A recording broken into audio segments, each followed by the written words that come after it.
Hello and welcome to all in E दुनिया knowledge channel.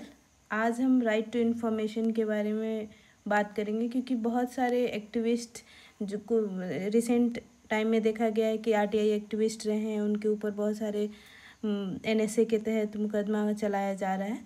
तो ये एग्जामिनेशन पॉइंट ऑफ व्यू से जानेंगे इसके बारे में पूरा कि राइट टू इन्फॉर्मेशन क्या है, इसके रिगार्डिंग कौन सा एक्ट है और जो बहुत सारे एक्ट के जो इम्पोर्टेंट प्रोविजंस हैं उसके बारे में जानेंगे। पहला कि राइट टू इन्फॉर्मेशन एक्ट 2005 में लाया गया था, तो अभी ऑलमोस्ट मोर देन 15 ईयर हो गए हैं इसके आने के। बहुत सारे ऐसे जजमेंट एक आया था, Raj Narayan versus state of Uttar Pradesh का केस, उसमें सुप्रीम कोर्ट ने डिक्लेयर किया था कि right to information is a fundamental right under article 19(1). तो ये बात जानने की ज़रूरत है कि राइट टू इन्फॉर्मेशन एक फंडामेंटल राइट है और वो आर्टिकल 19 के तहत आता है। ये यूजुअली एग्ज़ाम में पूछ दिया जाता है। जो राइट टू इन्फॉर्मेशन एक्ट है इसमें इसके कुछ ऐसे प्रोविज़न है, दो चार, जो बहुत ही इम्पॉर्टेंट हैं और मेंस के आंसर राइटिंग में या प्रीलिम में पूछे जा सकते हैं।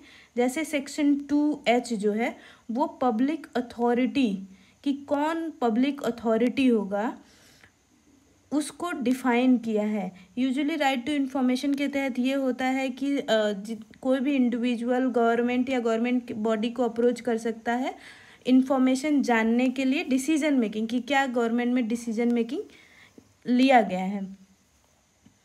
तो जो पब्लिक अथॉरिटी होगा उसे वो कहा जाए, उसके अंतर्गत यूनियन गवर्नमेंट आता है, यानी कि यूनियन गवर्नमेंट पूरे यूनियन मिनिस्ट्री और बाकी department, state government, state ministry and departments, local bodies यानी कि पंचायत या अर्बन लोकल बॉडीज़, उसी तरह कुछ सिविल सोसाइटी या एनजीओ जो सब्सटेंशियली फंडेड, मतलब जो या तो डायरेक्टली या indirectly funded by the government, तो उनसे भी इंफॉर्मेशन लिए जा सकते हैं।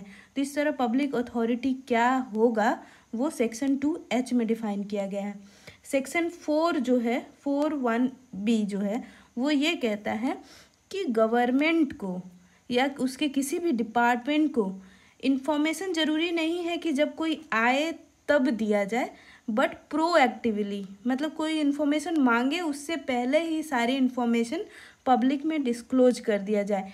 इससे क्या होगा कि बहुत सारे लोगों के एप्लीकेशन का बर्डन नहीं होगा, ज़्यादा एप्लीकेशन नहीं आएंगे और एक एक्स्ट्रा जो अथॉरिटी माने एक्स्ट्रा एक ऑफिसर जो बैठाया जाता है इन्फॉर्मेशन देने के लिए, उस पर भी बर्डन कम रहेगा।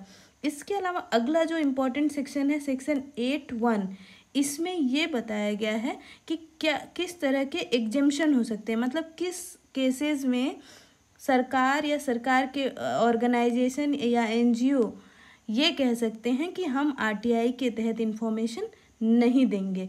तो सेक्शन 2 में कुछ चीज़ें कही गई हैं, जैसे ऑफिशियल सीक्रेट एक्ट के तहत कहा गया है कि अगर कोई लार्जर पब्लिक इंटरेस्ट है और जो इन्फॉर्मेशन डिस्क्लोज करने की वजह से पब्लिक इंटरेस्ट कंप्रोमाइज़ हो रहा है तो उस केस में इन्फॉर्मेशन रिलीज़ नहीं किया जाएगा। उसी तरह सेक्शन 20 जो है वो ये कहता है कि अगर कोई भी डिपार्टमेंट या organisation failed to provide information तो उसके ऊपर पेनाल्टी लगेगी, या तो वो फेल हो जाता है इन्फॉर्मेशन देने में, या इनकरेक्ट इन्फॉर्मेशन देता है, इनकम्प्लीट या मिसलीडिंग इन्फॉर्मेशन देता है, तो इस पे भी कार्रवाई की जाएगी। इम्पॉर्टेंस क्या है राइट टू एजुकेशन एक्ट का? तो ये सिटीजन को एम्पावर करता है। कोई भी सिटीजन मांग सकता है कि कभी भी डिपार्टमेंट या मिनिस्ट्री या वेरियस ऑर्गेनाइजेशन में जो सरकार द्वारा फंडेड हैं वो जो एक्शन ले रहे हैं वो क्यों ले रहे हैं, या जो एक्शन नहीं ले रहे हैं वो क्यों ले रहे हैं। तो इससे इन्फॉर्मेशन किसी भी सिटीजन को एम्पावर करता है। It is a crucial pillar for functioning of transparent and vibrant democracy. Democracy में पीपल का एम्पावर होना सबसे इम्पॉर्टेंट है। तो कहीं ना कहीं आरटीआई जो एक्ट है वो लोगों को एम्पावर करता है और इसकी वजह से एक वाइब्रेंट डेमोक्रेसी को स्ट्रेंथन करता है, गवर्नमेंट को अकाउंटेबल बनाता है कि गवर्नमेंट जो डिसीजन ले रहा है वो सही है या गलत है, वो लोग भी जानें और डिसाइड करें। It also expose corruption, human right violation and wrong doing by state. मतलब आरटीआई कहीं ना कहीं करप्शन को कम करने में, ह्यूमन राइट वायलेशन को एक्सपोज करने में, और अगर स्टेट कुछ गलत कर रहा है तो उसको भी एक्सपोज करता है, जिससे कि गवर्नमेंट की अकाउंटेबिलिटी और भी फिक्स किए जा सकें।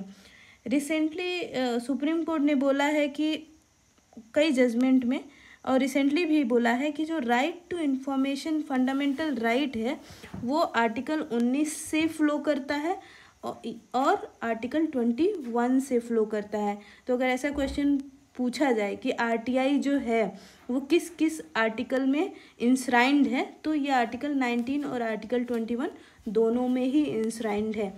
और रिसेंटली सुप्रीम कोर्ट का एक जजमेंट आया था कि जो चीफ जस्टिस ऑफ इंडिया का ऑफिस होगा वो भी आरटीआई के अंतर्गत इंफॉर्मेशन प्रोवाइड करेगा। तो कहीं ना कहीं ये जुडिशरी में ट्रांसपेरेंसी लाने का अच्छा कदम है।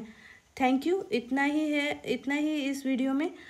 अगर आपको वीडियो अच्छा लगे तो like, subscribe and share among your friends.